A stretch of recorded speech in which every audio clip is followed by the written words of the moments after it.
धर्म स्थापना के मार्ग पर आगे बढ़िए वासुदेव। अंत कर दीजिए मेरे इस जीवन का।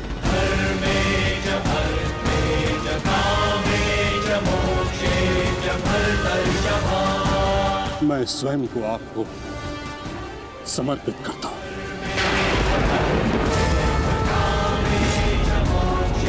क्योंकि ना तो पांडव मेरे प्राण लेने में सक्षम है और ना ही मैं उन्हें मार पाऊंगा।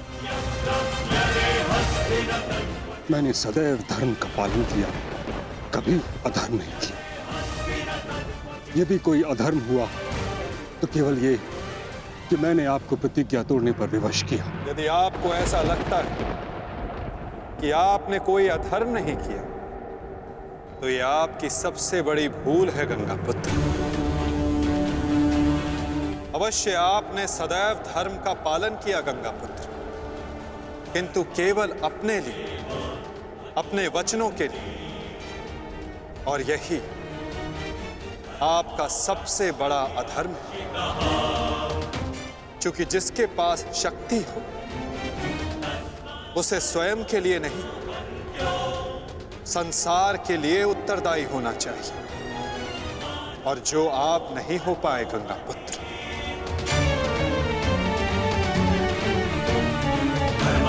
और आपका तथाकथित धर्म ही आपका अज्ञान, आपका सबसे बड़ा शत्रु और अधर्म बन गया।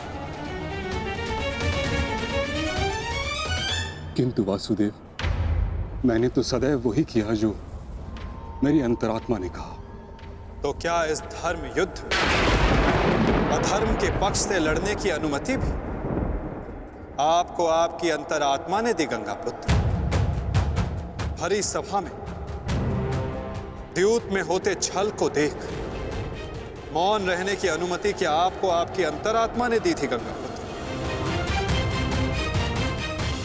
कुल वधू का वस्त्र हरण होते समय शस्त्र उठाने के लिए क्या आपको आपकी अंतरात्मा ने रोका था गंगापुत्र?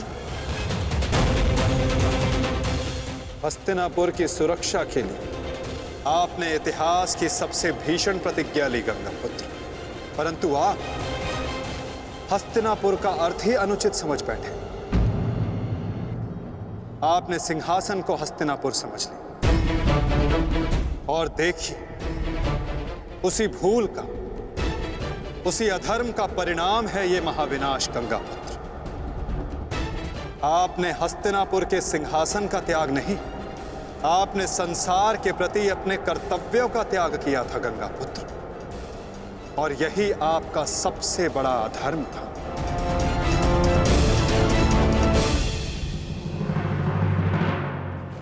परिवर्तन ही संसार का नियम है गंगापुत्र, और संसार के कल्याण और उत्थान के लिए ऋतुएं भी स्वयं को परिवर्तित करती हैं। परंतु आपने परिवर्तन को नहीं स्वीकारा। जो स्थिर हो जाए वो मनुष्य नहीं, पाषाण है। और जो अपने विचार को कभी बदले नहीं, वो मानवता का शमशान है गंगापुत्र।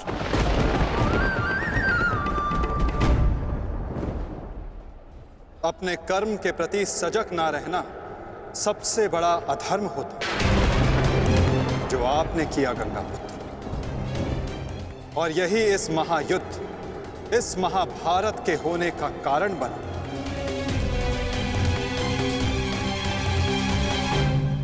प्रभु, मेरा मार्गदर्शन कीजिए। आपका कर्तव्य यह है गंगापुत्र कि आप अपने शस्त्र को त्याग कर, अपने जीवन का बलिदान देकर इस अधर्म को रोकें।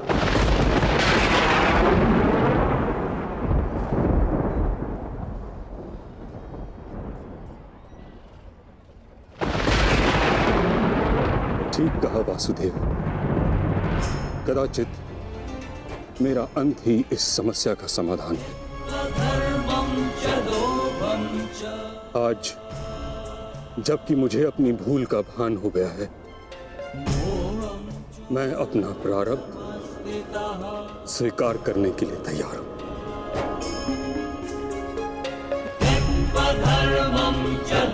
चक्र का संधान कीजिए वासुदेव, और मुझे मृत्यु का सौभाग्य देने की कृपा कीजिए।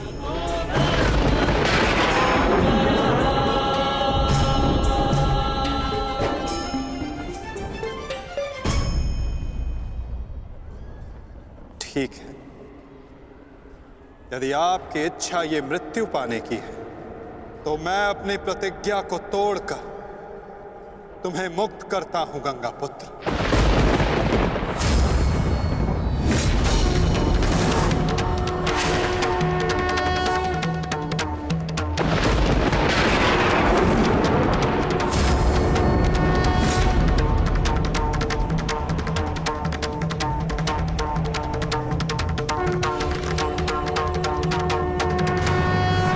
नहीं माधव, आपने इस धर्म युद्ध का बीड़ा उठाया है, वचन तोड़कर उसे कलंकित मत कीजिए। मैं नहीं चाहता कि आप पर कोई उंगली उठे। नहीं पार्थ, मेरी प्रतिज्ञा टूटने की अपेक्षा से अधिक महत्वपूर्ण धर्म की स्थापना है।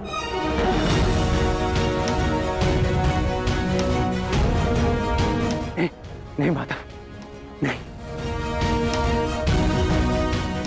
आपने ही भारभृग को वीर गति दी है माधव, ताकि इस युद्ध से जुड़ी प्रतिज्ञाएं, वचन और प्रारब्ध भंग ना हो सके। तो क्या आप स्वयं इसे तोड़ देंगे?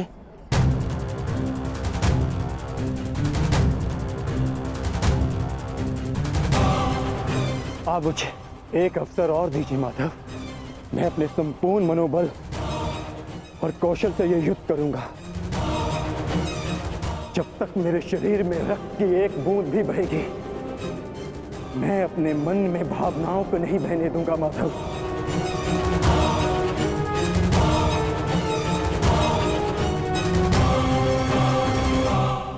मैं पितामह का अंत करूंगा, अंत करूंगा, अंत करूंगा, अंत करूंगा।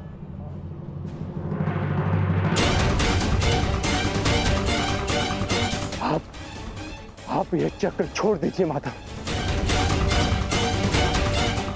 आप ये चक्र छोड़ दीजिए।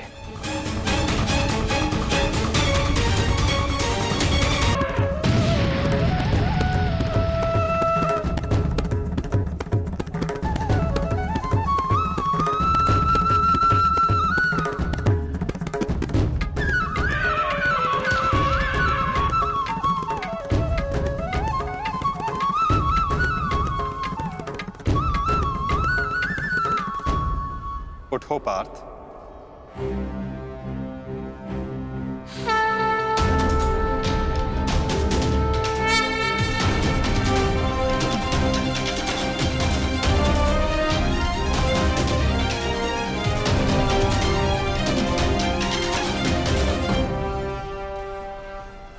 आपके हाथों मोक्ष पाना कदाचित मेरे भाग्य में नहीं वासुदेव।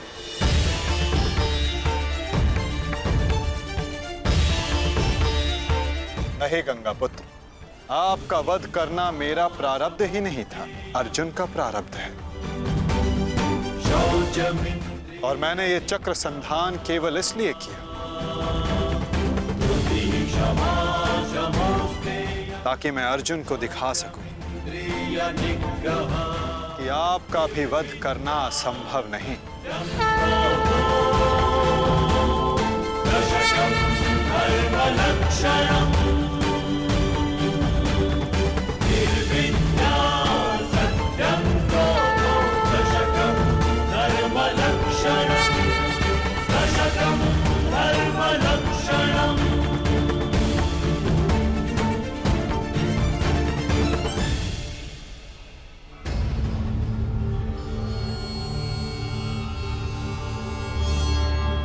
आओ पार्थ।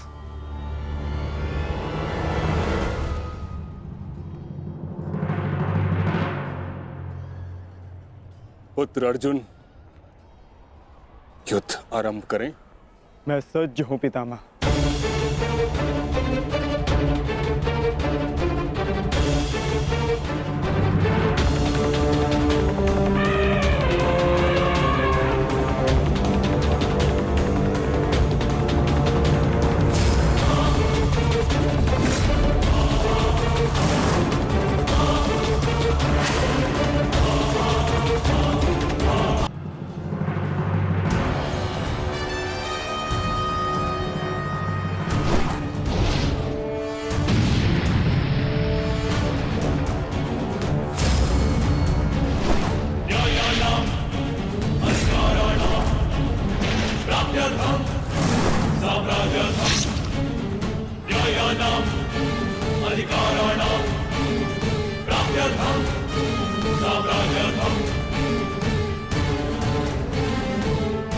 अद्भुत पुत्र अर्जुन, कर्म पथ पर तुम्हें भावनाओं से ऊपर उठते हुए देख प्रसन्नता हुई।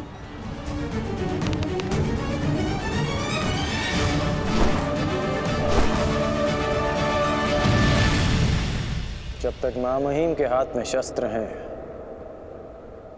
उनके प्रहार की धारा कोई नहीं रोक सकता और ना ही उन्हें कोई निरस्त्र कर सकता है।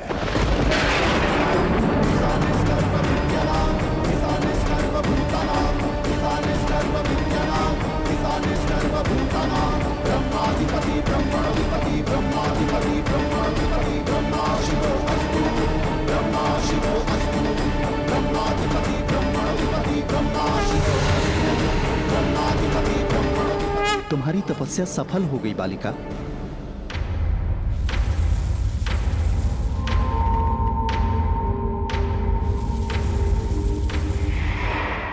मांगो, क्या मांगना चाहती हो? गंगा पुत्र भीष्म का नाश। किंतु गंगा पुत्र का वध मेरे वश में भी नहीं है शिखंडिनी। परंतु अपने जीवन का अंत तो मेरे वश में है ना। 2 बार मैं अपना जीवन त्याग कर चुकी हूं। इस बार भी मैं फिर जन्म लूंगी और अगले जन्म में भीष्म का अंत करने आऊंगी।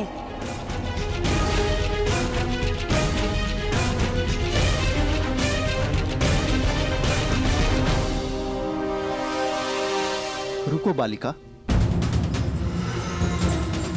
तुमने इतनी कठोर तपस्या की है, हमें बताओ तुम्हारी समस्या क्या है? समस्या ये है यक्षराज कि मैं भीष्म का वध अपने हाथों से करना चाहती हूँ, किंतु मैं स्त्री हूं, इसलिए उस पाखंडी ने मुझे युद्ध में सम्मिलित होने से रोक दिया।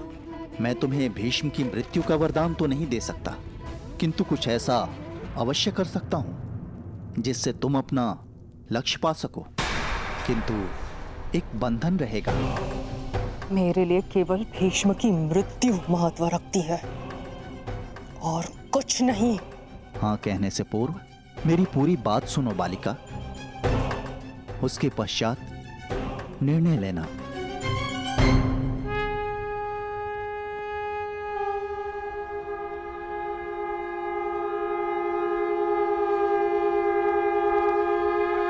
पुत्र अर्जुन, आज तुम कुशलता पूर्वक लड़े, परंतु मेरे वध के लिए यह पर्याप्त नहीं। हाँ, क्योंकि महामहिम के पास तुम सबके नाश के लिए पर्याप्त अस्त्र है धनुर्धारी अर्जुन।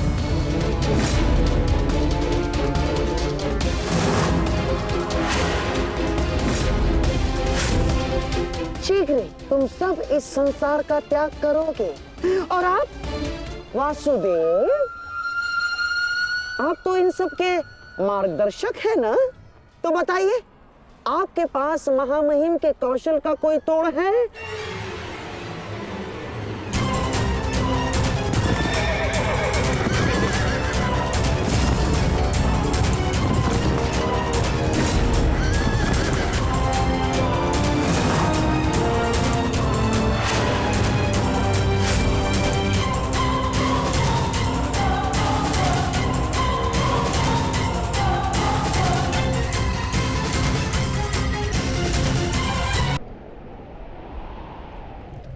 आज मैंने पूरे सामर्थ्य से पितामह का सामना किया, परंतु उन्हें परास्त करने में असफल रहा।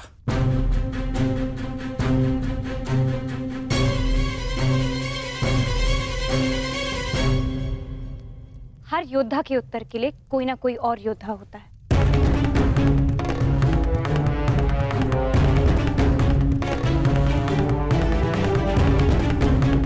केशव, आप ही तो कहते हैं ना कि कभी कभी भाग्य स्वयं चलकर हमारे पास आता है, किंतु शिखंडिनी अब तक क्यों नहीं आई? उसे इतना समय क्यों लग रहा है केशव?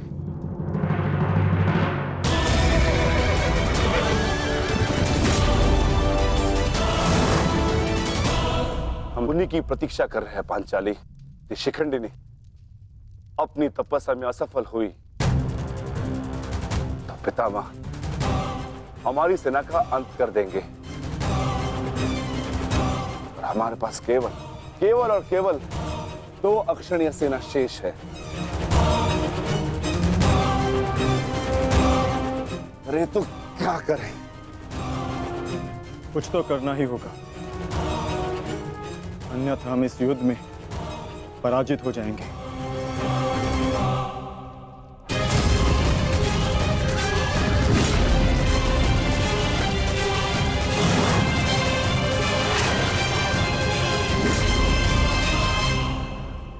से विजय हमारी हुई, आज फिर से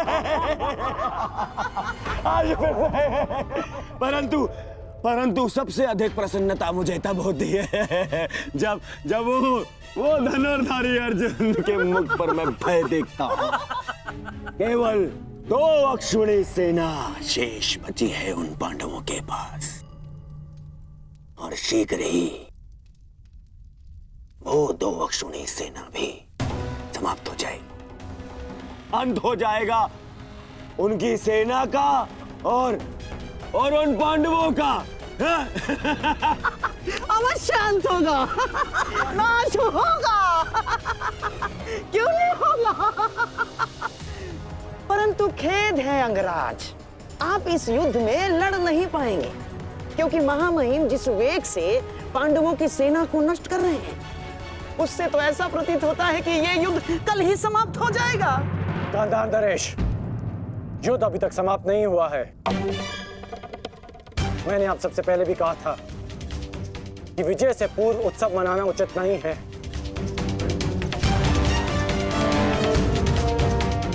हो सकता है कि कल पांडवों को महामहिम के प्रहार की ढाल मिल जाए।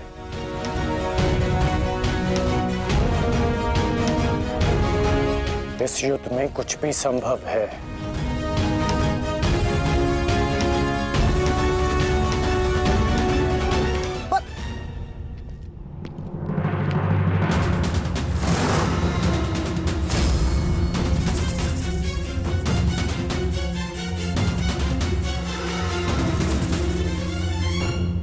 कौन हो तुम? मैं इस युद्ध का अंत हूं। मैं भीष्म की मृत्यु हूं। देवी शिखंडिनी,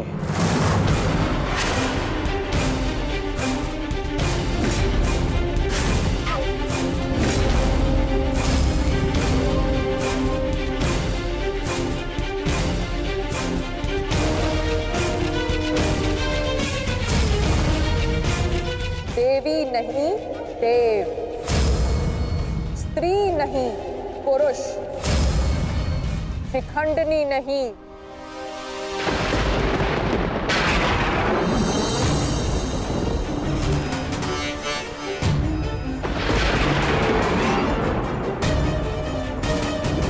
शिखंडी।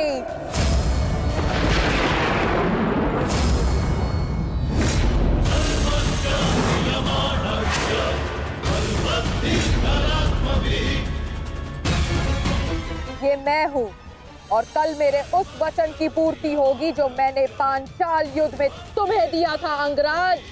एक दिन ऐसा आएगा अंगराज जब भीष्म मेरे सामने खड़ा होगा, और वहां ना तुम उसकी रक्षा कर सकोगे ना तुम्हारा ब्रह्मास्त्र। स्मरण रखना, एक महायुद्ध होगा, महाविनाश होगा, और उस विनाश को तुम भी नहीं रोक पाओगे।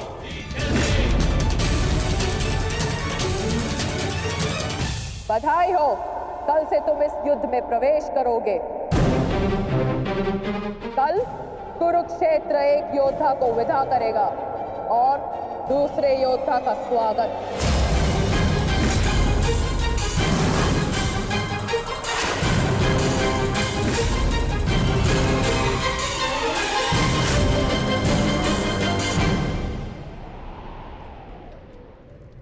जो भी होता है केवल समय के अनुसार होता है, और उचित समय आने को है। हमें केवल धैर्य रखना है, जब तक उचित समय नहीं आ जाता। शिखंडिनी कुरुक्षेत्र पहुंच चुकी है।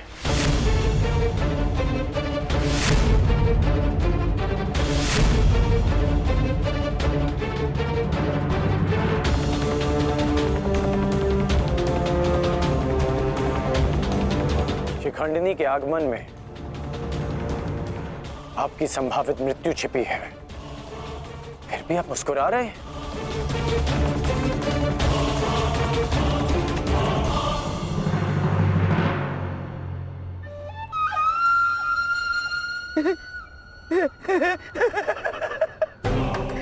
अब समझ आया महामहिम कि आप मुस्कुरा क्यों रहे हैं। युद्ध के नियमानुसार शिखंडिनी युद्ध में भाग ले ही नहीं सकती, क्योंकि वो एक स्त्री है। नहीं, वो स्त्री नहीं पुरुष है। शिखंडिनी नहीं, शिखंडी है। वो स्त्री से पुरुष में परिवर्तित हो चुकी है और कल वो युद्ध में प्रस्तुत होगा और उसका एक ही उद्देश्य है, मां महिम का वध।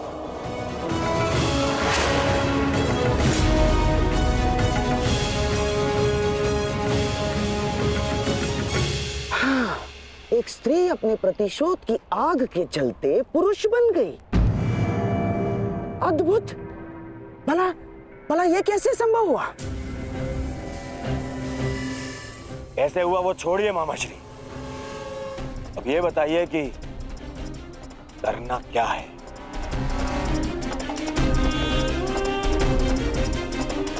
चिंता ना करो मेरे होने वाले सम्राट। तुम्हारा ये मामा इसका भी कोई ना कोई उपाय अवश्य ढूंढ लेगा।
नहीं पांचाली, समय बदल गया है।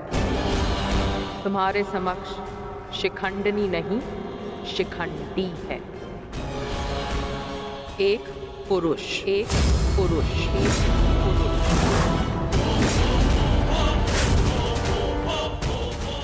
और तुम्हें पर पुरुष का स्पर्श करने की अनुमति नहीं है।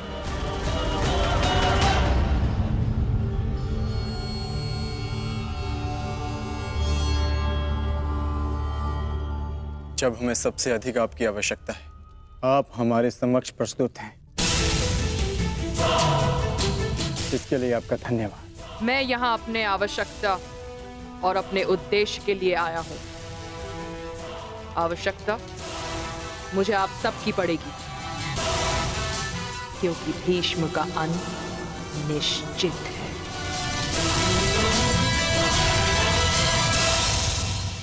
ये मेरा वचन है, हम आपका पूर्ण रूप से समर्थन करेंगे, फिर चाहे कुछ भी हो जाए। युद्ध भूमि में हम आपके साथ खड़े रहेंगे और अंत तक युद्ध करेंगे। हमें ये कार्य कल ही संपन्न करना होगा, क्योंकि मेरे पास मेरे जीवन का लक्ष्य पूर्ण करने के लिए केवल एक ही दिन है।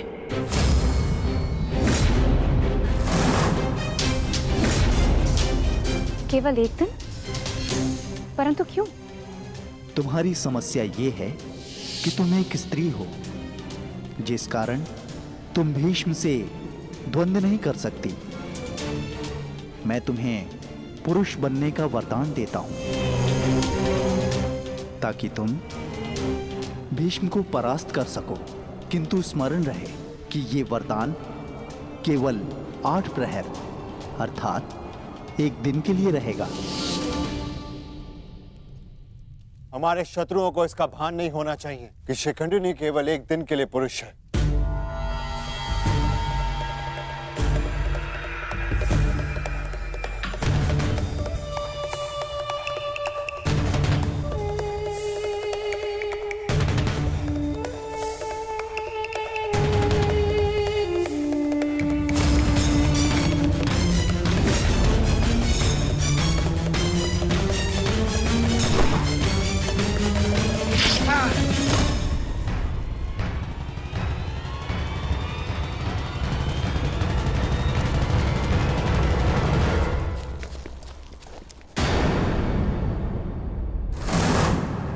अपने वेश से ये गंधा का निवासी प्रतीत होता है।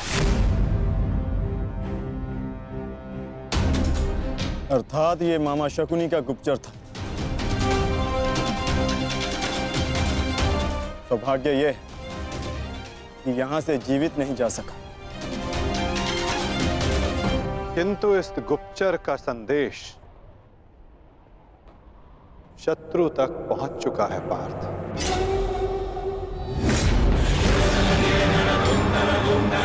केवल 8 प्रहर, केवल 8। उसके पश्चात ना उस शिखंडी का कोई अस्तित्व रहेगा और ना ही भीष्म पितामह कोई संकट होगा।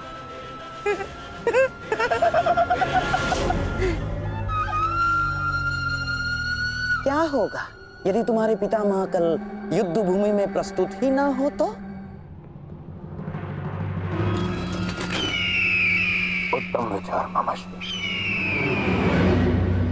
मैं एक योद्धा हूं और मृत्यु के भय से छुपूंगा नहीं। या तो वीर गति को प्राप्त हो जाऊंगा या फिर विजय प्राप्त करूंगा।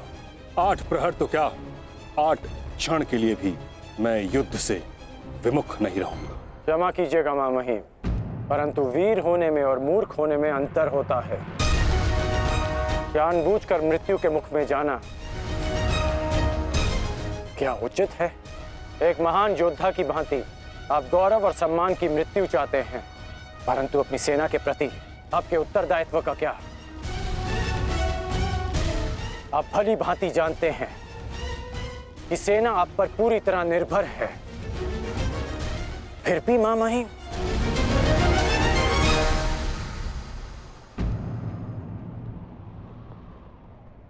अंगराज ठीक कह रहे हैं पितामह।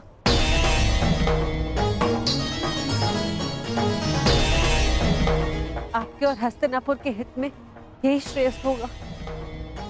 कल आप युद्ध में सम्मिलित ना हो। कुंती पुत्री, ये जानते हुए भी कि तुम हस्तिनापुर में अपने शत्रुओं से घिरी हुई हो, तुमने यहां रहने का निर्णय क्यों लिया?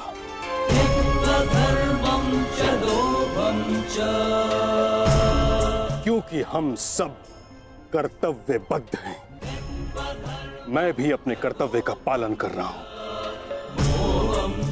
यह मेरा अंतिम निर्णय है और मुझे ऐसा करने से कोई नहीं रोक सकता।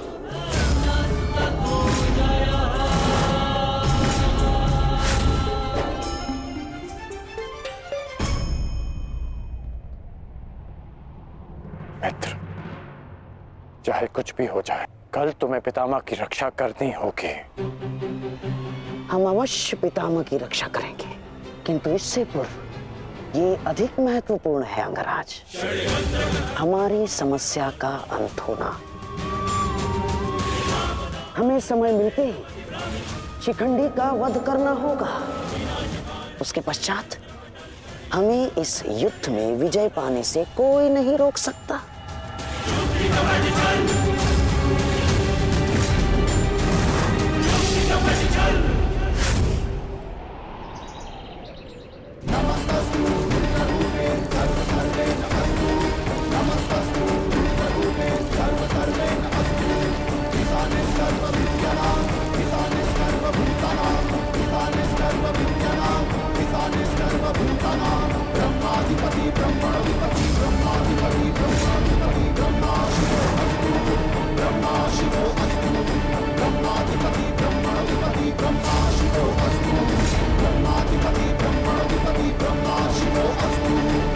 माँ महिम, गंगा पुत्र, आप ऐसा क्यों कर रहे हैं? मैं केवल अपने धर्म का पालन कर रहा हूं। मैंने सदैव यही किया है। युद्ध भूमि में पूर्ण सहयोग दूंगा और यदि इस युद्ध भूमि में मेरा अंत हो गया तो मुझे इस बात का गर्व होगा कि एक योद्धा का अंत रणभूमि में होगा। मैं आपसे विनती करता हूं,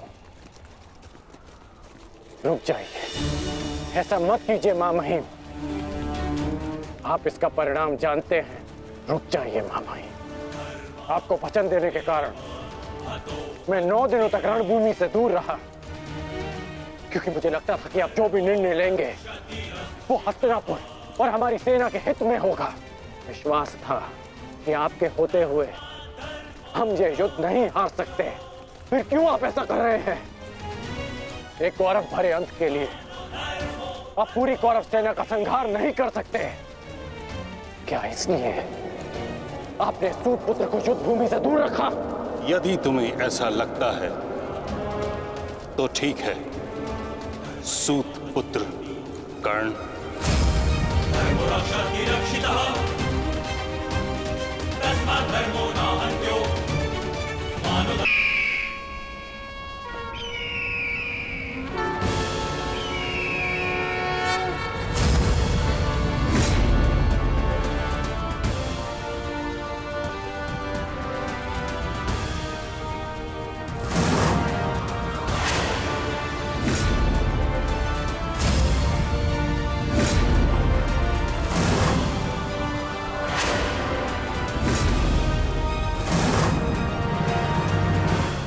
दुर्योधन, स्मरण रहे, आज हमारा केवल एक ही उद्देश्य है, महामहिम की रक्षा, और उसके लिए आवश्यक है शिखंडी का अंत।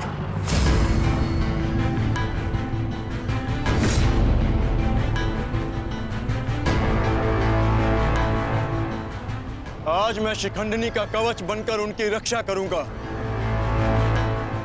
चाहे कुछ भी हो जाए, हमें शिखंडिनी को पितामह तक पहुंचाना ही होगा। स्मरण रखना पार्थ, किसी के जीवन का उद्देश्य पूर्ण करने में उसकी सहायता करने से अधिक पुण्य और आनंद किसी और कार्य में नहीं आता।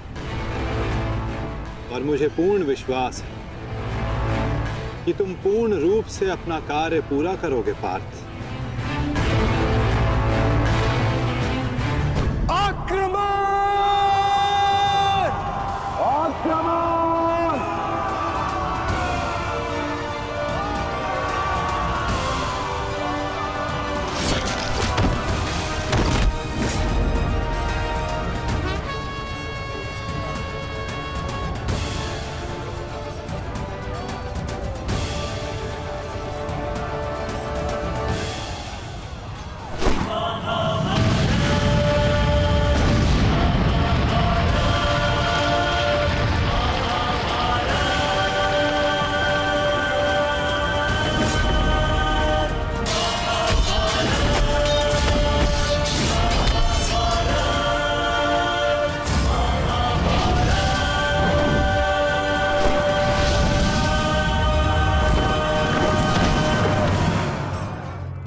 एक सूत पुत्र मेरी ओर से युद्ध में भाग नहीं लेगा। भले ही कर्ण अंगराज है, परंतु यह बात भी सत्य है कि इसका जन्म एक सूत के घर हुआ है।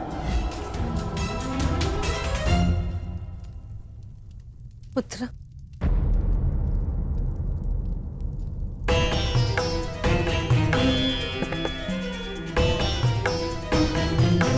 तुम यहाँ अंदर क्यों बैठे हो? क्योंकि अभी भी मैं महामहिम के आदेश का पालन कर रहा हूं, एक सूत पुत्र होने का मूल्य चुका रहा हूं।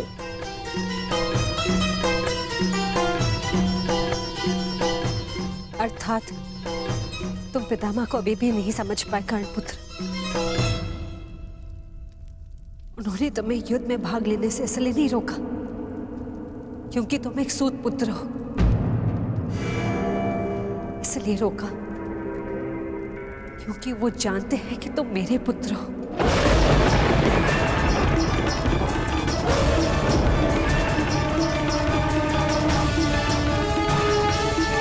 एक भाई एक दूसरे से द्वंद्व ना करे, एक दूसरे का रक्त ना बहे, इसलिए उन्होंने तुम्हें यही रहने का आदेश दिया।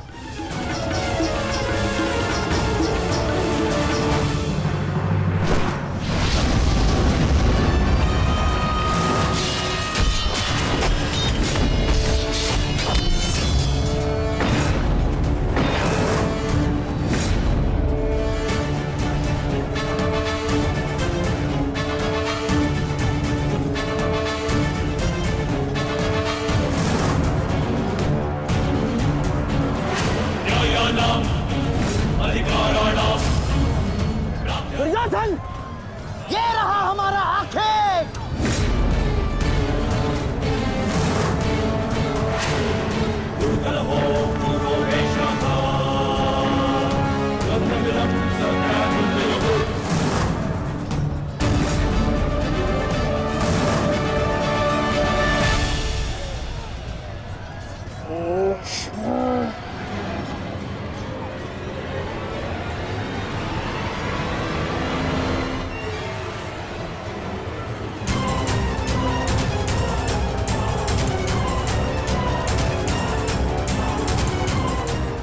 शिखंडी,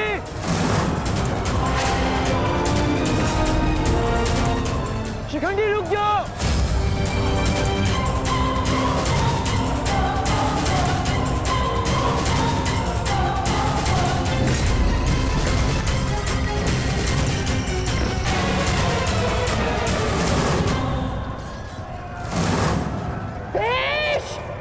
तुम्हारा समय पूर्ण हुआ।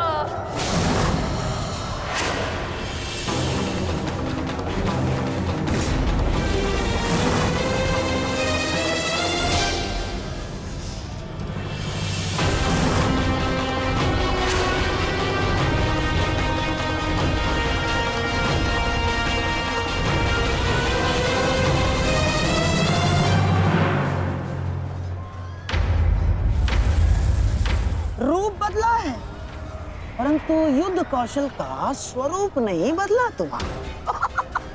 अब देखना यह है कि पुरुष बनकर कुछ पौरुष बचा भी है या नहीं। पुरुष के भांति लड़ सकते हो या नहीं। माधव, हमें शीघ्र अतिशीघ्र शिखंडी तक पहुंचना होगा।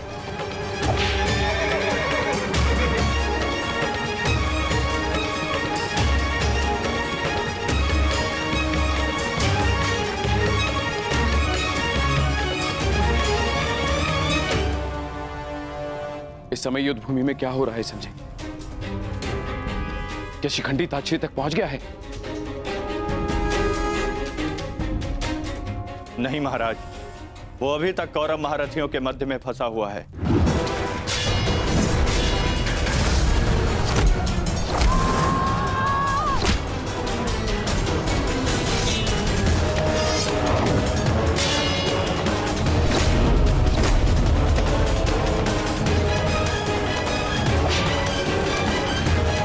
शिखंडी है कहाँ?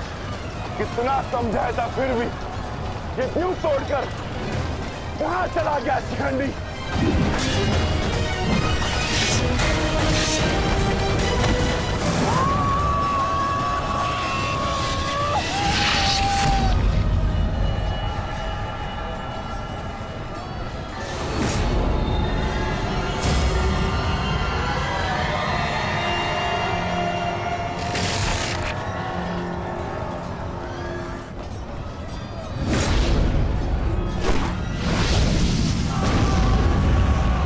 हमें शीघ्र अतिशीघ्र पितामह तक पहुंचना होगा।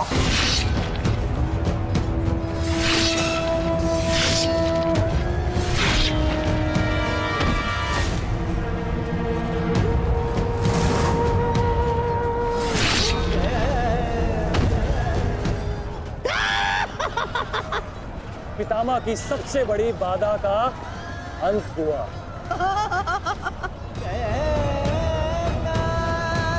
शिखंडी, अब तुम अपना उद्देश्य अगले जन्म में पूर्ण करना।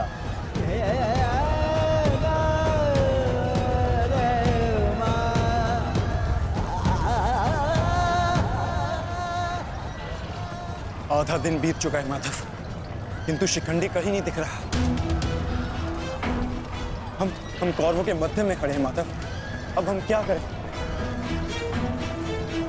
तुम शिखंडी की चिंता मत करो पार्थ। शिखंडी केवल पितामह को शस्त्र त्यागने पर विवश करेंगे।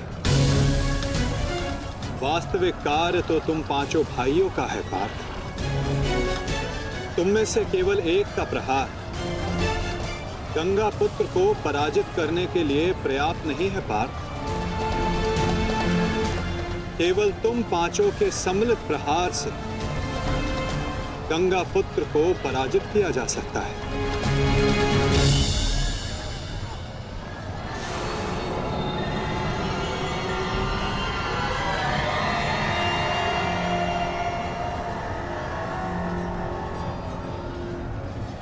आओ पुत्रों, मैं तुम्हारी ही प्रतीक्षा कर रहा था।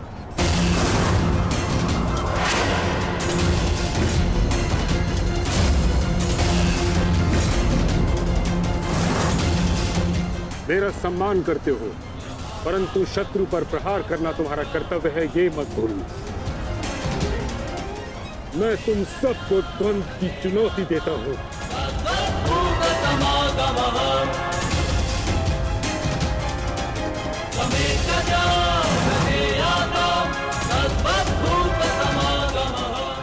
तुम पांचों मिलकर मेरा अंत कर सकते हो।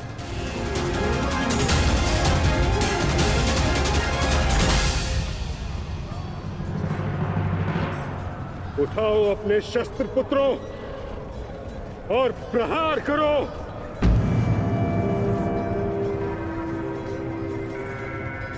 यह तुम्हारे पितामह का आदेश है।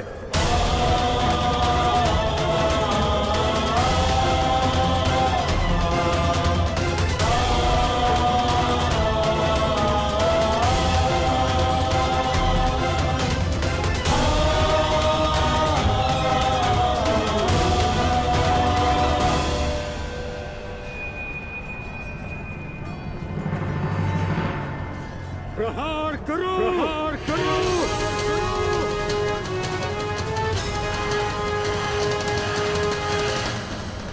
सैव धर्मः सो धर्मः देशकाले प्रतिष्ठितः अरानः हिंसा धर्मो यावत्तिकः स्थितः अरानः हिंसा धर्मो यावत्तिकः स्थितः।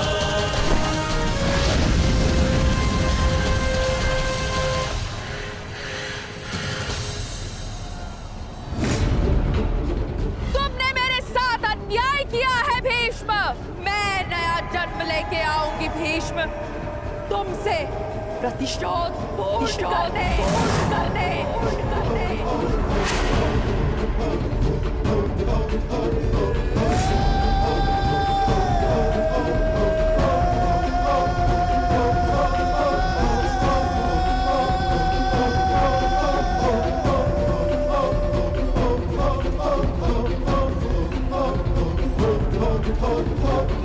भीष्म की मृत्यु से पहले मैं खुद की मृत्यु को हावी नहीं होने दे सकता। अपने जीवन का उद्देश्य पूर्ण करे बिना मैं इस दुनिया से नहीं जा सकता।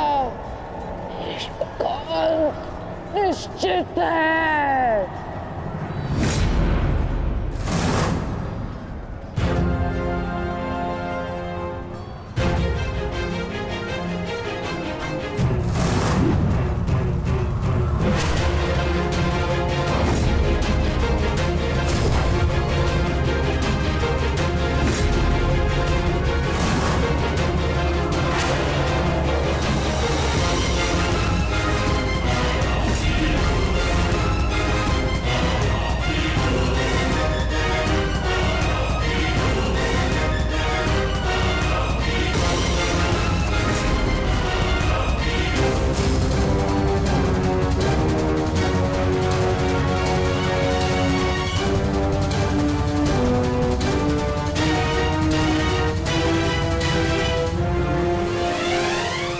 करो पुत्रों।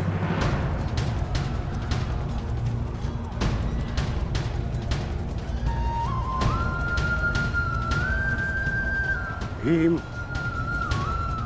पुत्र, मेरे साथ द्वंद्व करो। इसके बाद तुम्हें मुझसे द्वंद्व करने का अवसर नहीं मिलेगा।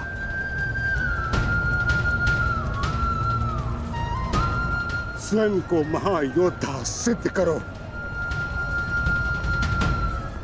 मैं उन पे प्रहार कैसे कर सकता हूँ जिन्होंने सदैव मुझे सीख दी है? नहीं पितामह, ऐसा कदापि नहीं कर सकता। आज मैं ही तुम्हें धर्म के लिए मुझ पर प्रहार करने की अनुमति देता हूं।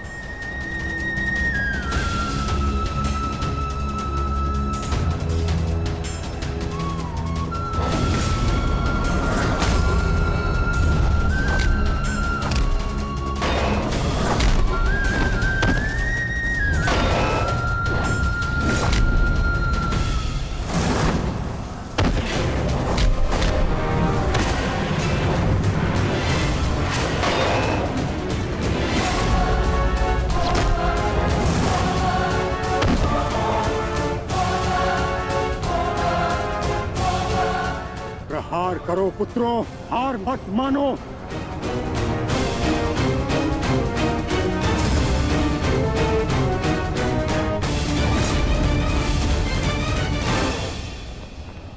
पुत्र अर्जुन,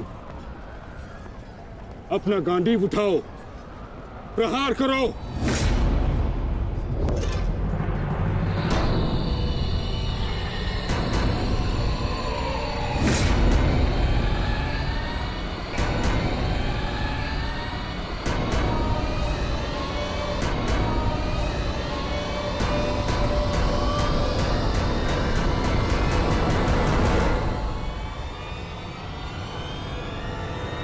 मेरा वचन है अंबा देवी, जब भी तुम मेरा काल बन के मेरे सामने आओगी, मैं तुम्हारे समक्ष अपने शस्त्र त्याग दूंगा, त्याग दूंगा।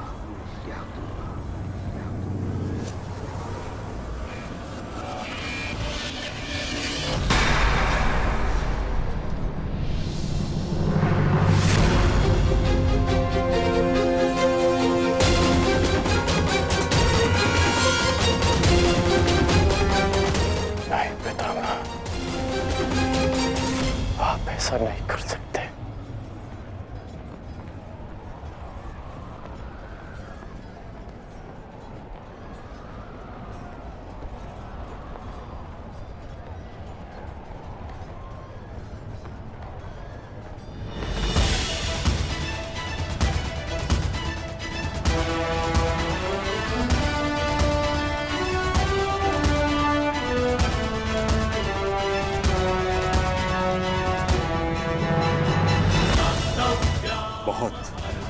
विलंब कर दिया आपने आने में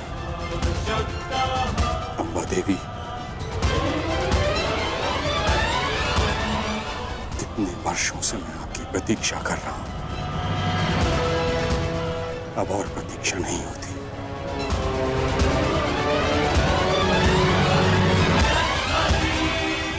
मुक्त कर दीजिए मुझे इस जीवन से।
पुत्रों, मेरे लिए व्यर्थ चिंतन मत करो, अपना उद्देश्य पूर्ण करो।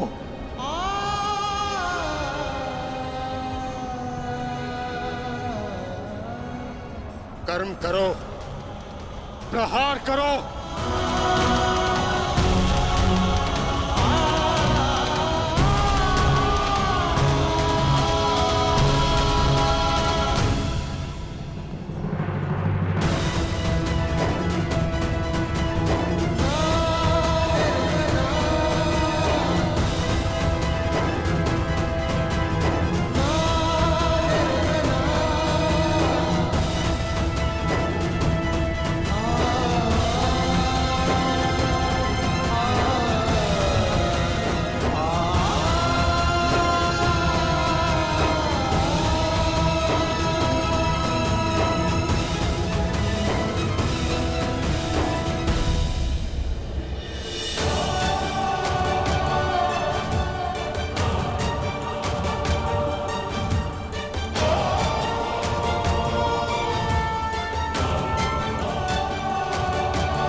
यही तुम्हारा अंतिम अवसर है पार्थ।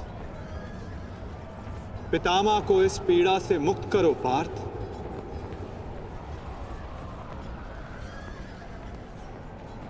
प्रहार करो पार्थ। मुझे मुक्ति दो पुत्रों।